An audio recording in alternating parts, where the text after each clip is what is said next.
ഇവിടെ നിറങ്ങേണ്ടി വന്ന നമുക്ക് ഓമന കുഞ്ഞമ്മയുടെ വീട് മാത്രമേ ഒരു ആശ്രയമായിട്ടുള്ളൂ. ആ കാര്യം നേരത്തെ തന്നെ അവിടെ ചെന്ന് അവരെ കണ്ട് അമ്മ പറഞ്ഞു വെക്കണം. ഞങ്ങൾ ഇങ്ങോട്ട് താമസത്തിന് വരട്ടെ കുഞ്ഞമ്മയെന്ന് ഞാൻ ചെന്ന് കാലിക്കെട്ടി വീട് ചോദിക്കണോടാ? കാല വീടൊന്നും വേണ്ട. ഞങ്ങളുടെ പ്രമാണം തരുന്നോ ഇല്ലയോ, ഇല്ലെങ്കിൽ 2 കോടി രൂപ. അതും പറ്റിയില്ലെങ്കിൽ നാളെ മുതൽ ഞങ്ങളുടെ കുടുംബസമേതം ഇവിടെയാ താമസം. അത്രയും പറഞ്ഞാൽ മതി.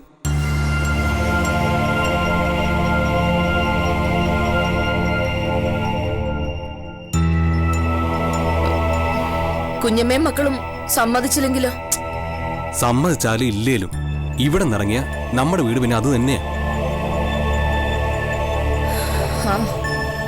ഞാനൊന്ന് ആലോചിക്കട്ടെ. ഇനി ആലോചിക്കാനൊന്നും സമയമില്ല. അമ്മ എങ്ങ് തീരുമാനിച്ചാൽ മതി. പെൺമക്കളെ കടത്തിണ്ണയിൽ കിടത്താൻ പറ്റില്ലല്ലോ.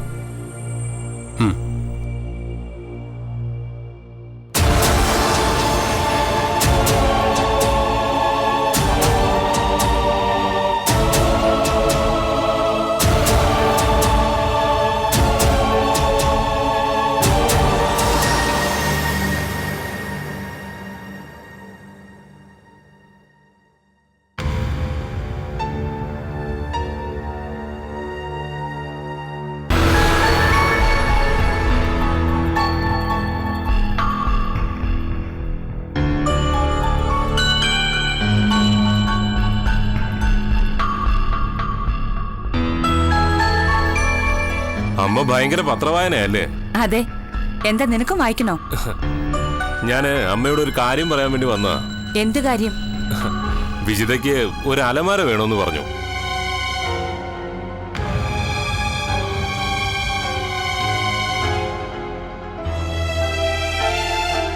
അവൾക്ക് ആവശ്യത്തിന് അലമാരയില്ലേ? നിങ്ങളുടെ മുറിയിൽ തന്നെ 2 എണ്ണം ഉണ്ടല്ലോ. ആ, അവക്ക് വേറൊരെണ്ണം കൂടി വേണമെന്ന് പറഞ്ഞു.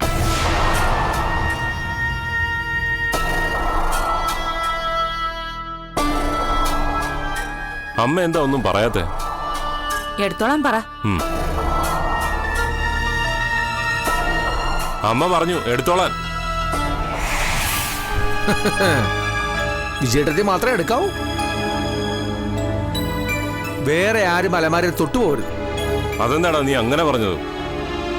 ഏത് അലമാരയാ വിജയേട്ടത്തിക്ക് വേണ്ടത്? ഞാനതെടുത്ത് നിങ്ങളുടെ മുറിയിലോട്ട് വെച്ചുതരാം. അതിന് നിന്റെ സഹായമൊന്നും ആവശ്യമില്ല. അതാ പറഞ്ഞത്, ആരുടെ സഹായവും ആവശ്യപ്പെടരുതെന്ന്. വിജയേട്ടത്തി മാത്രമേ അലമാരയിൽ തൊടാവൂ. നിങ്ങൾ എന്തൊക്കെയായി പറയുന്നേ? എനിക്കൊന്നും മനസ്സിലാവുന്നില്ല. അമ്മേ, ഈ വീട്ടിലുള്ള ഏത് അലമാര വേണമെങ്കിലും വിജയേട്ടത്തിക്ക് ഉപയോഗിക്കാനുള്ള അവകാശമില്ലേ? ഉണ്ട്. ആ, പിന്നെന്തിനാ പ്രത്യേക ഒരു അനുവാദം ചോദിക്കലും റെക്കമെൻഡേഷനും? എന്തിനാ? മൂത്ത മകനോട് തന്നെ ചോദിച്ചു നോക്ക്. അലമാര എന്തിനാ, എങ്ങോട്ട് കൊണ്ടുപോകാനാന്ന്? കൊണ്ടുപോകാനോ? ആ, എങ്ങോട്ട് കൊണ്ടുപോകാൻ? അവളുടെ വീട്ടിലേക്ക് കൊണ്ടുപോകാനാ ചോദിച്ചത്. ഇവിടെ കിടക്കുന്ന അലമാര ഉപയോഗിക്കാൻ അമ്മയുടെ സഹായം വേണം. അമ്മയ്ക്കിപ്പോ മനസ്സിലായല്ലോ. ഇവിടുന്ന് കടത്താനായിരുന്നു പ്ലാൻ. എന്നിട്ട് ചോദ്യത്തിന്റെ ഒരു രീതിയോ, വിജിതയ്ക്ക് ഒരു അലമാര. പിന്നെ എങ്ങനെ ചോദിക്കണോടോ ഞാൻ? എന്റെ അമ്മായി അമ്മയ്ക്ക് ഇവിടുന്ന് ഒരു അലമാര കടത്തിക്കൊണ്ട് പൊയ്ക്കോട്ടെ എന്ന്. ദേവാ, നീ ചുമ്മാ വേണ്ടാത്ത വർത്താനം പറയല്ലേ. അല്ലെങ്കിൽ ചേട്ടൻ തന്നെ പറ, ആർക്ക് വേണ്ടിയാ ഈ അലമാര? വിജയേട്ടത്തേക്ക് ആവശ്യമുള്ള അലമാരയൊക്കെ ഇവിടെയുണ്ട്. അവക്ക് അവളുടെ വീട്ടിൽ ചെല്ലുമ്പോൾ ഉപയോഗിക്കണം. അതിന് വിജയേട്ടത്തിന്റെ തന്തയും തള്ളയൊക്കെ ഇപ്പോഴും ജീവിച്ചിരിപ്പുണ്ടല്ലോ, അവർ വാങ്ങി കൊടുത്തോളും. ഇവിടുന്ന് അങ്ങോട്ട് കടത്തണ്ട. ഈ വീട്ടിൽ നിന്ന് ഒരു സാധനവും വിജയേട്ടത്തിലെ വീട്ടിലേക്ക് കൊണ്ടുപോകാൻ പറ്റില്ല. അല്ലാതെ അത് പറയാൻ നീ ആരാ? തലയിരിക്കുമ്പോ വാലാറണ്ട കേട്ടോ. തല ഇരിക്കേണ്ടടുത്തിരിക്കണം. കെട്ടിയവളുടെ കാൽ കീഴിൽ കൊണ്ടുവച്ചാൽ ഇടയ്ക്കിടയ്ക്ക് ചവിട്ട് കിട്ടും. ദേവാ, നീ അവളോട് വലിയ വർത്താനമൊന്നും പറയണ്ട. എന്തെങ്കിലും പറയാനുണ്ടെങ്കിൽ അത് എന്നോട് മതി. ആദ്യം സ്വന്തം ഭാര്യയെ നിലയ്ക്ക് നിർത്ത്, എന്നിട്ട് മതി എന്നെ. നിങ്ങൾ ഇങ്ങനെ വഴക്കിടാൻ തുടങ്ങിയ പിന്നെ എന്ത് ചെയ്യും? ചുറ്റും ശത്രുക്കൾ ഉള്ളപ്പോ നിങ്ങൾ ഒന്നിച്ച് നിൽക്കേണ്ടവരല്ലേ? ഈ വിജയേട്ടത്തിയാണമ്മേ സകല കുത്തിത്തിരിപ്പിനും കാരണം. ഇവിടെ ഒരു പ്രശ്നവും ഇല്ലാതിരുന്നതാണല്ലോ. ഇവിടുന്ന് ഓരോ ഫർണിച്ചറും കടത്താൻ തുടങ്ങിയപ്പോഴാ ഞാൻ എതിർത്തത്. ഈ വീട്ടിനകത്തുള്ള ഫർണിച്ചർ എടുത്ത് ഭാര്യ വീട്ടിൽ കൊണ്ടുപോയി ഇടുന്നത് ഒരുമാതിരി പോക്കത്തരമല്ലേ? ഞാനത് സമ്മതിക്കില്ല. നീ എന്ത് ചെയ്യൂടാ എന്നെ? ഈ വീട്ടിലെ ഫർണിച്ചർ മുഴുവനും ഞാൻ കൊണ്ടുപോയിരിക്കും. നീ എന്ത് ചെയ്യും എന്നെ?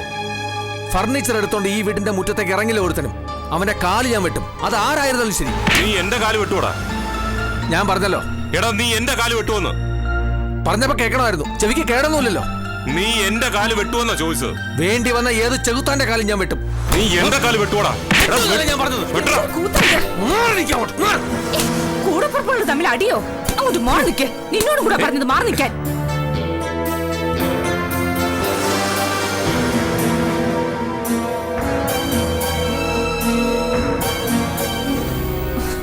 ദേവ, നീ പോ. ഇവിടുന്ന് അലമാരയല്ല, ഒരു മുട്ടുസൂചി പോലും ആരും എങ്ങോട്ടും കൊണ്ടുപോവില്ല.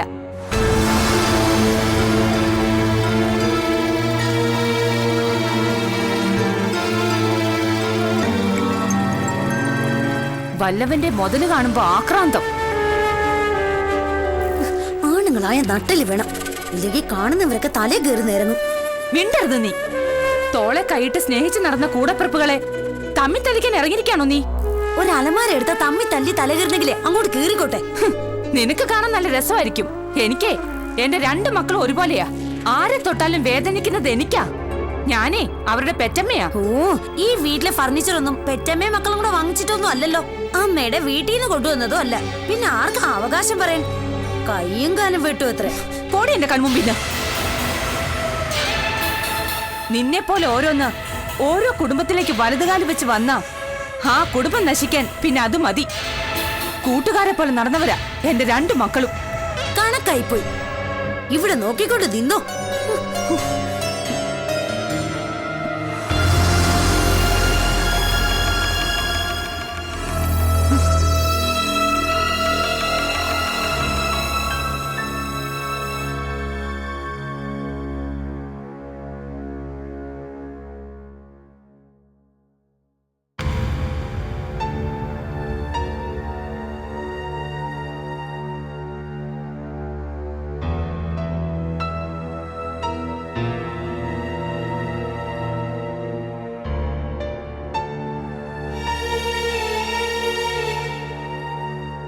ഇനി ആ കിഴിയും കൊണ്ടുവന്നോളൂ.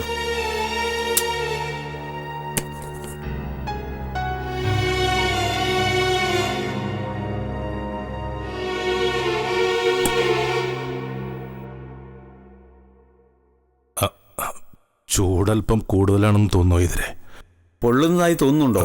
ഉണ്ട്. എങ്കിൽ അതിനെ ശുഭലക്ഷണമായി കരുതിക്കോളൂ. ചൂടും തണുപ്പും വേദനയൊക്കെ തിരിച്ചറിയാറായാൽ കാല് ശരിയായി എന്നർത്ഥം.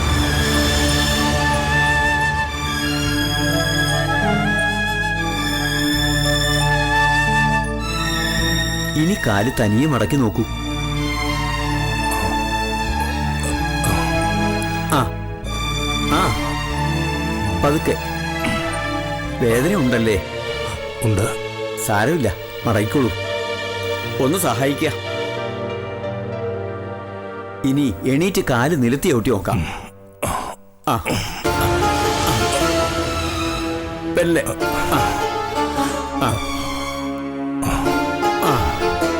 വിട്ടോളൂ. പിടിക്കണ്ട. സഹായിക്കാൻ എപ്പോഴും ആളുണ്ടാവുമോ? തനിയെ ബാലൻസിൽ എഴുന്നേക്കാനും നിൽക്കാനും നടക്കാനും പഠിക്കണം. ഇന്ന് ഇത്രയും മതി. ഇരുന്നോളൂ.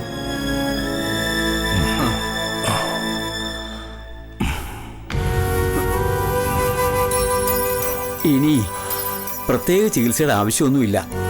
തനിയെ നടന്നു പഠിക്കുക. ഒക്കെ ശരിയായിക്കോളും.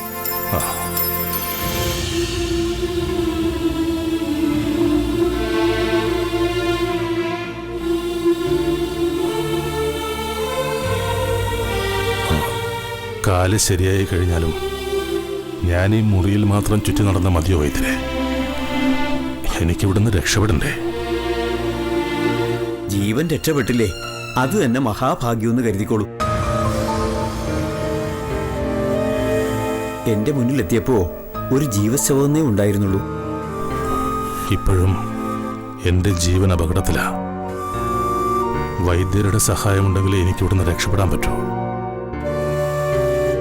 അയാളപ്പുറത്തേക്ക് പോയി എനിക്ക് ഇവിടുത്തെ ചുറ്റുപാടുകളൊക്കെ ഒന്ന് പറഞ്ഞു തരണം. ഏത് ദിക്കിലേക്ക് പോകുന്നതാ കൂടുതൽ സുരക്ഷിതം? എല്ലാ ദിക്കിലും ഷെട്ടിയുടെ ആൾക്കാരുണ്ട്. അയാളുടെ കണ്ണും കൈയും എത്താത്ത ഒരു സ്ഥലവും ഇല്ല. ഈ സ്ഥലം കാടാണോ? രാത്രിയില് കാട്ടുമൃഗങ്ങളുടെ മുരൾച്ച ഇടയ്ക്ക് കേട്ടല്ലോ. ഒരു മലമുകളിലായി ഈ കെട്ടിടം. ഇതിന്റെ കിഴക്കേ ചരിവ് കാടാണ്. അവിടെ ആനയും പുലിയും കടുവയും ഒക്കെ ഉണ്ട്. ഇവിടെ എത്താൻ ഒരു റോഡുണ്ടല്ലോ, അതേത് വശത്താ? അത് പടിഞ്ഞാറ് വശത്താ. അവിടെ കുറ്റിക്കാടാ. പക്ഷെ പയസുനിപ്പുഴ മുറിച്ചു കടന്നാലേ രക്ഷയുള്ളൂ.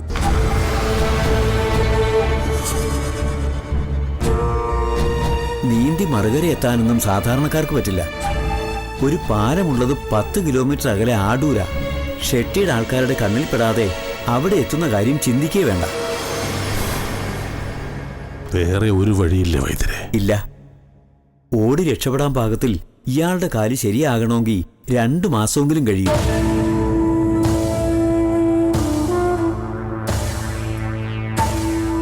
അതിനു മുമ്പ് സാഹസത്തിനൊന്നും ഒരുങ്ങാതിരിക്കുന്നതാ ബുദ്ധി.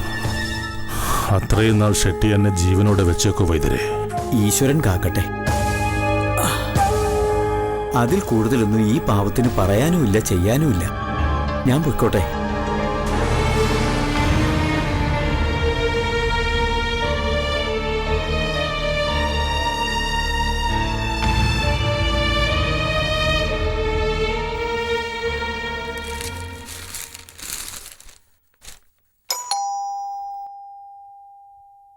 അമ്മേ, അതാരാ നോക്കിയേ?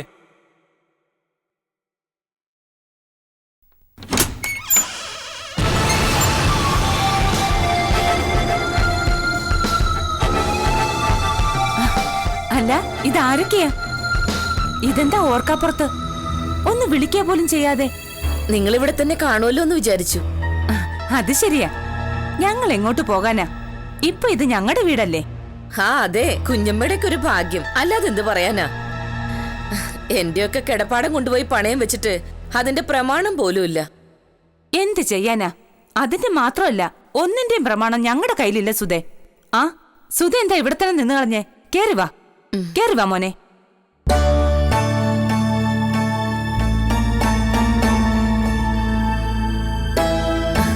ഇവിടെ എന്താ ഒരു ഒച്ച അനക്കൊന്നും ഇല്ലാത്ത പോലെ? വിജിതൻ ദേവരാജനൊക്കെ ഇവിടെ? ജയശീലൻ? ഞാനിവിടെ ഉണ്ട്. ആ നിങ്ങൾ ഇരിക്കെ. കുടിക്കാൻ എന്താ വേണ്ടേ? ഇപ്പൊ ഒന്നും വേണ്ട. സത്യം പറഞ്ഞ ഞങ്ങൾ അവിടെ ഇരിക്കപ്പുറത്തി ഇല്ലാഞ്ഞിട്ടാ ഇങ്ങോട്ട് ഓടി വന്നത്. എന്തു പറ്റി? മോനെ, നിങ്ങൾ ആണുങ്ങൾ തമ്മിൽ സംസാരിക്കേ, എങ്കിലും ശരിയാവുള്ളൂ. കുഞ്ഞമ്മേ, ഇവർ തമ്മിലെ ഇടപാടുകളൊക്കെ. എന്ത് ഇടപാട്? എന്താണ് ഹരീഷേ?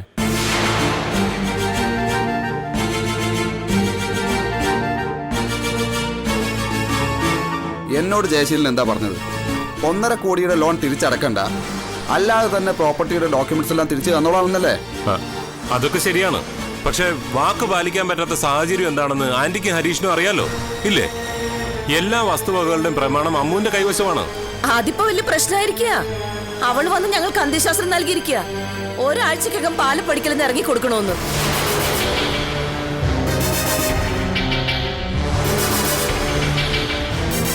അല്ലെങ്കിൽ പണവും പലിശയും തിരിച്ചടയ്ക്കണം. അതും അല്ലെങ്കിൽ ജപ്തി. അതൊക്കെ ചുമ്മാ വരട്ടാ. ജപ്തിക്ക് വന്നാൽ നമുക്ക് അപ്പെക്സ് കോർട്ടിൽ നിന്ന് സ്റ്റേ വാങ്ങിക്കാം. ആ ശിവജിയും കൂടി വന്നിട്ടുണ്ടായിരുന്നു.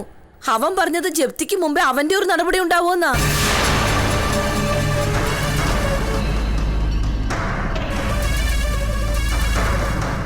മുംബൈന്ന് അവനൊരു ഗുണ്ടാപ്പട ഇറക്കുന്നുണ്ടത്രേ. ഒരു രാത്രി അവരങ്ങ് ഇടിച്ചു കയറി സകലത അടിച്ചു പൊളിക്കുമെന്ന്. പിന്നെ മാനഹാനി, ധനനഷ്ടം എന്നൊന്നും പറഞ്ഞ് നിലവിളിച്ചേക്കരുതെന്ന്. വെറും ഭീഷണി ആന്റി. ഭീഷണി അല്ലെങ്കിലോ? ഇയാൾ വന്ന് ഞങ്ങളെ രക്ഷിക്കോ?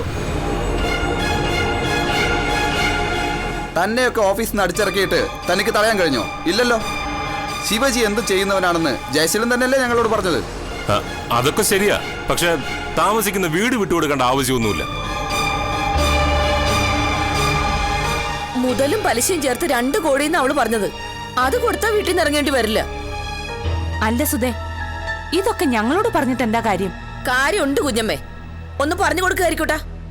അതായത് ഞാനും ജയശീലനും തമ്മിൽ ഒരു കരാറുണ്ട്. നരേന്ദ്രൻ തമ്പിയുടെ ഈ വീടും സ്വത്തുവകകളും നിങ്ങൾക്ക് സ്വന്തമാക്കാനുള്ള എല്ലാ ഏർപ്പാടുകളും ചെയ്തു തരാമെന്ന്. പകരം ഞങ്ങളുടെ വീടും പ്രോപ്പർട്ടികളും ഫ്രീ ആക്കി തരണമെന്ന്. അല്ലെങ്കിൽ തൽക്കാലം 2 കോടി രൂപ തരണം.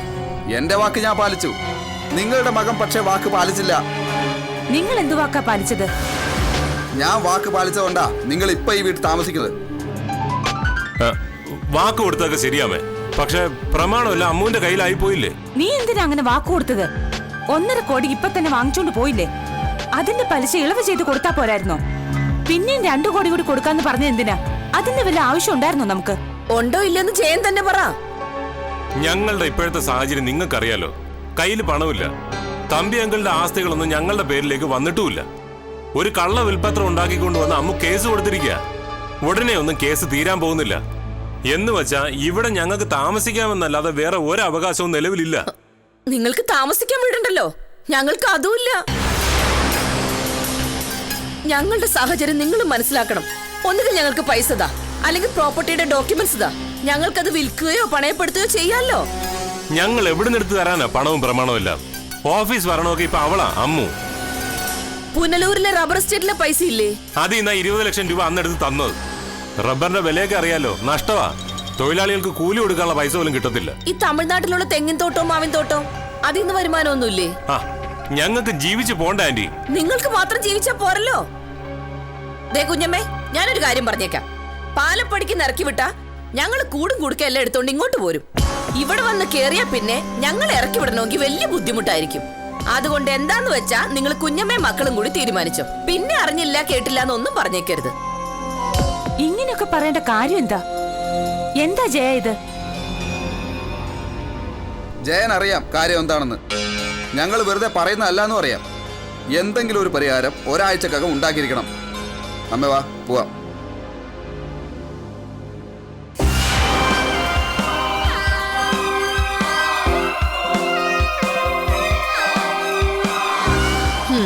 വരട്ടെ കുഞ്ഞമ്മേ.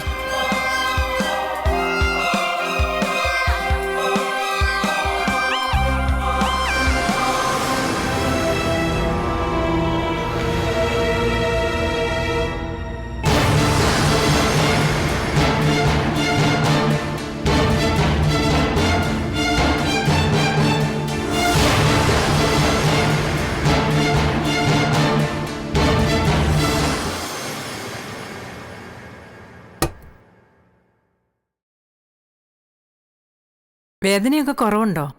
ആ, ഭക്ഷണം കഴിക്കാറായോ? ഇല്ല, കുറച്ച് കഴിയട്ടെ. പത്യാഹാരമല്ലേ, ചൂടാറും മുമ്പേ കഴിക്കണം. കഴിക്കാം. കുറേശ്ശെ നടക്കാറായെന്ന് വൈദ്യര് പറഞ്ഞല്ലോ. ഞാൻ വേണമെങ്കിൽ താങ്ങിപ്പിടിക്കാം. നടന്ന് ശീലിക്കുന്നതാ നല്ലത്.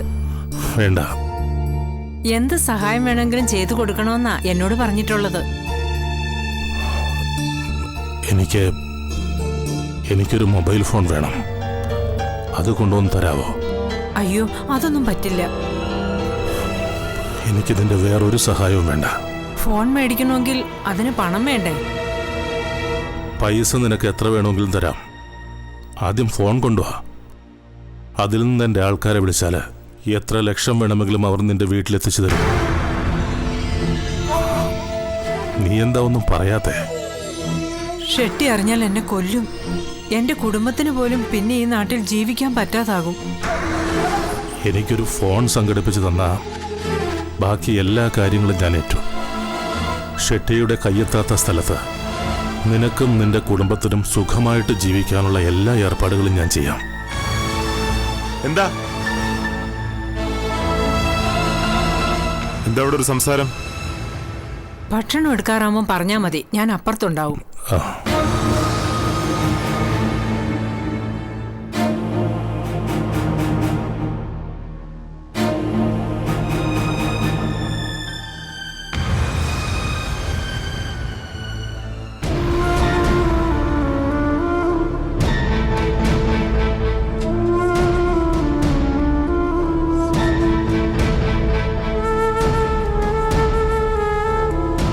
ഒന്ന് നിന്നെ. എന്റെ ഫോൺ എവിടെ? അതിങ്ങിതാ. ഏത് ഫോണാ? ലാൻഡ് ഫോണോ അതോ മൊബൈൽ ഫോണോ? തീരെ അറിയില്ല തനിക്ക്. മൊബൈൽ ഫോണാണെങ്കിൽ അത് ഏത് കമ്പനിയുടെ വേണം, എന്തൊക്കെ ഫെസിലിറ്റീസ് ഉണ്ടായിരിക്കണം, വില ഏത് റേഞ്ചിൽ നിൽക്കുന്നതാണ് മാഡം ഉദ്ദേശിക്കുന്നത്, ഇതൊക്കെ പറഞ്ഞാൽ നമുക്ക് സെലക്ഷൻ എളുപ്പമാവും. താൻ എന്നെ കളിയാക്കുകയാണോ? നീ മൊബൈൽ ഷോപ്പിൽ പുതിയ ഫോൺ വാങ്ങാൻ വരുന്നവരെ പോലെ ഫോൺ ചോദിച്ചാൽ ഞാൻ വേറെ എന്നാ പറയണ്ടേ? താൻ എന്റെ കയ്യിൽ നിന്ന് തട്ടിപ്പറിച്ചു കൊണ്ടുപോയ ഫോൺ തിരിച്ചു തരാനാ ഞാൻ പറയുന്നത്. ഓ, അതാണോ? വളരെ അത്യാവശ്യമാണെങ്കിൽ തിരിച്ചുതരാം.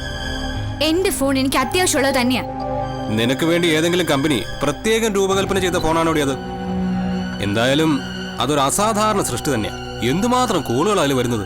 മിനിറ്റ് വെച്ച് എത്രമാത്രം മെസ്സേജുകളാ. ഒന്നും പോരാഞ്ഞിട്ട് നല്ല ഒന്നാം തരം പടങ്ങളും.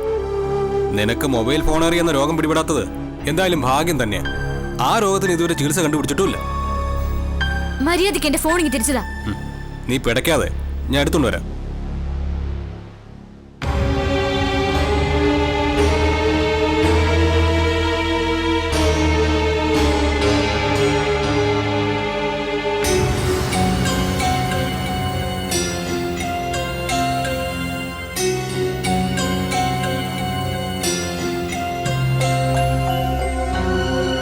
എവിടെ എന്റെ ഫോൺ?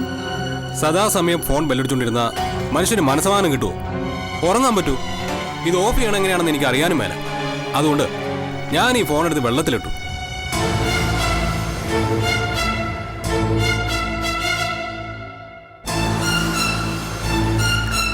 ഇനി പേടിക്കാനൊന്നുമില്ല. ഈ ബോംബും മറ്റും നിർവീര്യമാക്കുന്നത് വെള്ളത്തിലിട്ടല്ലേ. ഇപ്പൊ കുഴപ്പമൊന്നുമില്ല, നിർവീര്യമായി. കോളുമില്ല, മെസ്സേജും ഇല്ല. എന്തായാലും വാട്ടർ പ്രൂഫ് മൊബൈൽ കണ്ടുപിടിച്ചതിന്റെ പേറ്റന്റ് ജെയിംസിനുള്ളതാ. എല്ലാവരും കൂടെ എന്നെ വിഡ്ഢിവേഷം കെട്ടിക്കല്ലേ? മറ്റാരും നിന്നെ ഒരു വേഷവും കെട്ടിക്കുന്നില്ല നീരജ്. നീ തന്നെത്താൻ വിട്ടിയാവുന്നതാ. നിനക്ക് കിട്ടിയ നല്ലൊരു ജീവിതം നീ വലിച്ചെറിഞ്ഞ് കളഞ്ഞിട്ടാ ഈ മൊബൈലിലെ കുട്ടികളെയും കൊണ്ട് കാലം കഴിക്കുന്നത്. എന്റെ ജീവിതം ഞാൻ എങ്ങനെയെങ്കിലും ജീവിച്ചോളാം. നിനക്ക് നഷ്ടമൊന്നുമില്ലല്ലോ. നിനക്കിതുവരെ ഒരു നഷ്ടവും സംഭവിച്ചിട്ടില്ല നീരജ്. കണ്ടില്ലേ, നഷ്ടപ്പെട്ടെന്ന് നീ കരുതിയ മൊബൈൽ ഫോൺ പോലും ഒരു കുഴപ്പവും കൂടാതെ തിരിച്ചു കിട്ടിയില്ലേ. ഇതാ പിടിച്ചോ.